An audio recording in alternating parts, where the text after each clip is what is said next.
Tiziano Rossi, 45 anni e sono il technical manager di Lennon 80. In questa produzione mi sto occupando di tutta la parte tecnica audio, video e luci, del coordinamento tra i vari fornitori. Questo evento è arrivato come un fulmine a ciel sereno in un periodo complicatissimo perché, come sappiamo, siamo in una fase delicata del nostro settore, avendo sostanzialmente chiuso tutto e non avendo più la possibilità di fare il nostro lavoro, cioè di fare concerti, spettacoli, convention, congressi, tutto quello che richiede la presenza dei lavoratori dello spettacolo e degli eventi. È arrivato in un periodo in cui io, insieme ad altri collaboratori, stavo organizzando Bauli in Piazza, che è la manifestazione che c'è stata il 10 di ottobre a Milano, in Piazza del Duomo. In questo momento è arrivato questo sopralluogo così dal niente, no? in questo spazio. E grazie a questo incontro con l'Aivol, quindi la società che produce l'evento, abbiamo cominciato a lavorare insieme, a lavorare su un progetto molto interessante nel quale casualmente, come è stato il nostro incontro qui al Fabric, ho proposto, no, anche ad altri collaboratori che in quel momento stavano lavorando con me a Bauli in Piazza, di entrare all'interno di questa produzione con le varie mansioni che si sono rese necessarie nel processo di produzione. Sostanzialmente quello che vedete alle vostre spalle è il prodotto di un mese e mezzo di lavoro fatto da me, Maurizio, Arianna, Luana, Luigi e Marco della produzione, Alessio, tutte le persone che sono state coinvolte nella produzione di questo evento. Abbiamo dovuto affrontare diverse problematiche per arrivare a questo giorno, perché inizialmente il concerto era previsto per lo streaming, ma anche per avere almeno 200 persone in platea, quindi c'era un layout completamente diverso della sala che vedete adesso.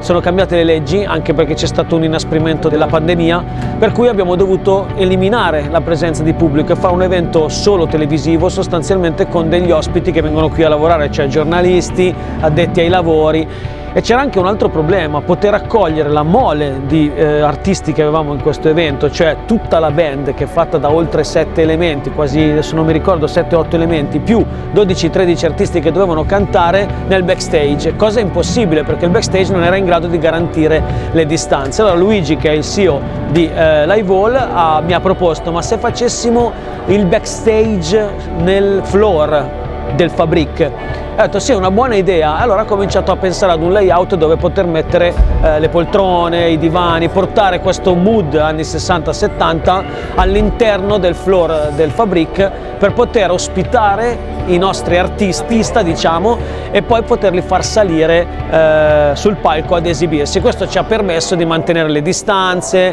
ci ha permesso di organizzare al meglio gli spazi, di organizzare lo spazio per la stampa, organizzare lo spazio per le autorità.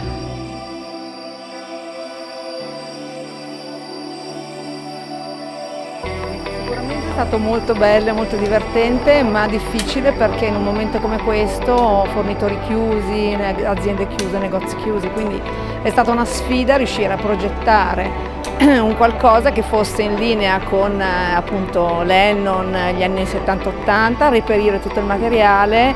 fare bozzetti, tutto alla velocità della luce, cercando di mantenere una linea e cercando di reperire tutto quello che era necessario per far sì che quello che normalmente è backstage diventasse front stage, utilizzando tutti gli arredi dell'epoca, originali, andando a mixare i colori affinché non fosse un magazzino, ma fosse una scelta cromatica con tutti degli arredi che con determinate posizioni, determinati trucchi restituissero un'atmosfera equilibrata che fosse una scenografia.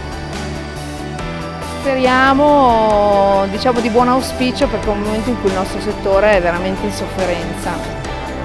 Tantissima gente non sta lavorando, è tutto molto difficile, sembra che non si veda questo, cioè, il nostro settore è probabilmente uno di quelli che sta soffrendo di più, perché noi abbiamo a che fare col pubblico, abbiamo a che fare con gli spettacoli e nel momento in cui il pubblico non può partecipare lo spettacolo non c'è. Quindi speriamo che sia la possibilità di rimetterci in pista in un modo un po' diverso fino ad arrivare al momento in cui potremo tornare normalmente sui palchi come una volta a fare tutti gli show che speriamo di riprogettare e divertirci tutti insieme. Già siamo fortunatissimi che facciamo un lavoro che amiamo alla follia e questo è veramente un dono.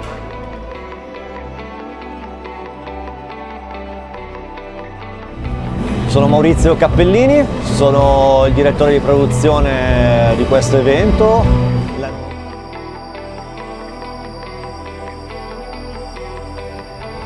Se posso essere onesto, la prima sensazione che ho avuto venendo qui, dopo il mese e mezzo di preproduzione, le conference e la parte, come dire, di preparazione, è stato un po' come il primo giorno di scuola. Ho avuto esattamente la stessa sensazione, cioè di rientrare in classe dopo delle vacanze lunghe e forzate e ritrovare gli amici e dire oh ma cosa hai fatto, cosa hai combinato, eccetera eccetera.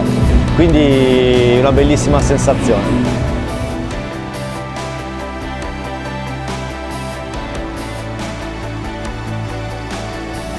Il progetto Live All è molto interessante ed è anche molto chiaro, perché finché non ci sarà l'emergenza e finché non si potrà evidentemente tornare a concerti ed eventi in presenza, questa è una fondamentale alternativa.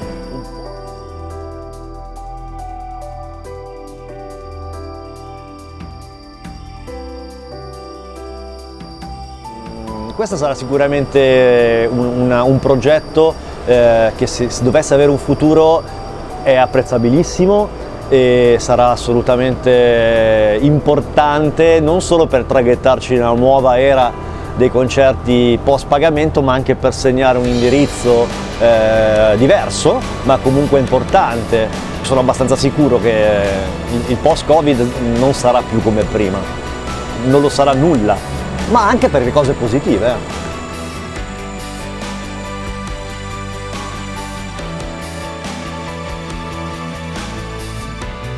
Allora, la pandemia da un punto di vista creativo e lavorativo ci ha completamente tagliato le gambe, soprattutto all'inizio, ma come tante cose brutte poi tutti quanti noi abbiamo trovato il modo, diciamo, di trovare delle scelte creative nuove e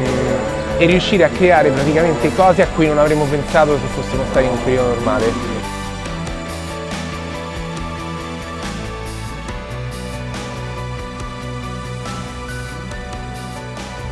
Quindi ovvio a tutti mancano i concerti col pubblico, a tutti mancano gli eventi in generale, però parlo ovviamente da un punto di vista registico e abbiamo trovato delle soluzioni alternative che non solo funzionano adesso, ma secondo me funzioneranno anche quando si ritornerà al mondo normale, diciamo.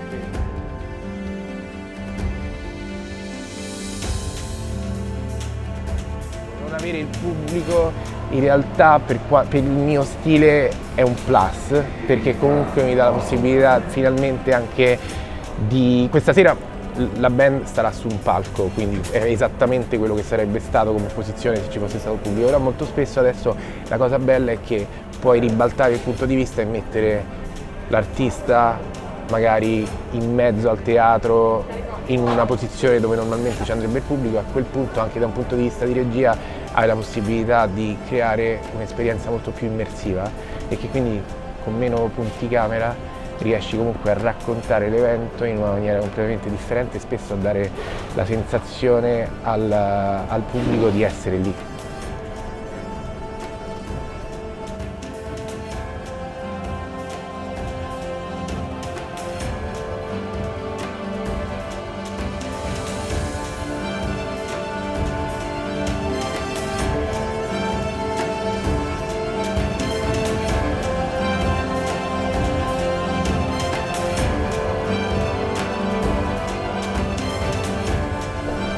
Ciao, sono Luigi Oriolo, sono il fondatore e l'amministratore delegato di Live All e siamo una startup innovativa, siamo una società da poco costituita che ha questa ambizione un po' folle, forse oggi, di andare a intercettare un mercato così difficile che è quello degli eventi di intrattenimento, che oggi più che mai sta vivendo un momento di grande sofferenza. Basti solo pensare che questo locale in cui siamo ospiti questa sera era fermo dal 22 di febbraio e normalmente è una delle venue che a Milano in questo periodo ha un evento una sera sì, una sera no. Quindi intercettando quella che poteva essere un bisogno oggi, unito un po' alla passione che ho per la tecnologia e la mia passione per la musica,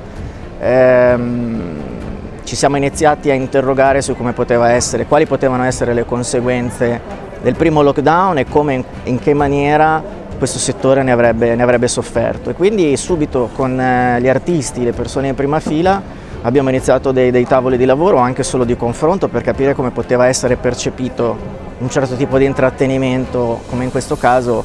con un pubblico ma che non è un pubblico perché sono gli stessi artisti che fanno da pubblico a questo mini festival.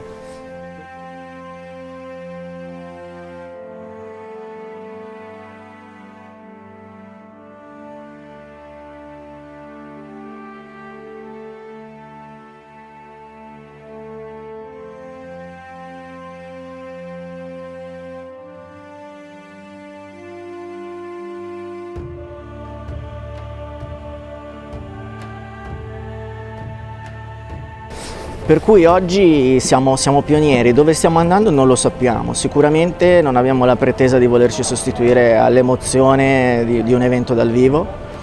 però oggi possiamo essere una buona alternativa per tenere vivo il settore, per evitare che muoia. Solo questa sera ci sono più di 50-60 persone tra tecnici e manovalanze che per ovvi motivi non lavoravano in questi mesi. Un domani sicuramente può essere un qualcosa che va integrato, va a intercettare tutto quel pubblico che in ogni caso non sarebbe andato per motivi diversi a un evento fisico, un concerto, e quindi ci sarà il giusto bilanciamento tra chi potrà viverlo dal vivo e chi potrà viverlo da casa, esattamente come già succede nello sport e in tanti altri ambiti di intrattenimento.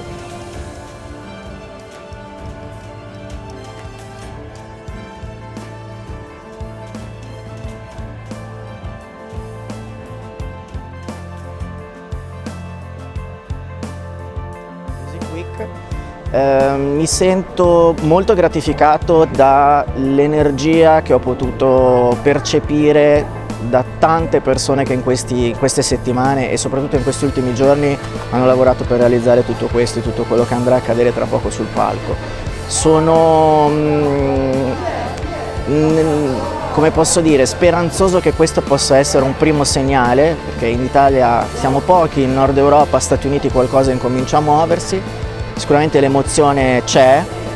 però il rivedere, accendersi le luci e sentire le testimonianze delle persone che in questi giorni hanno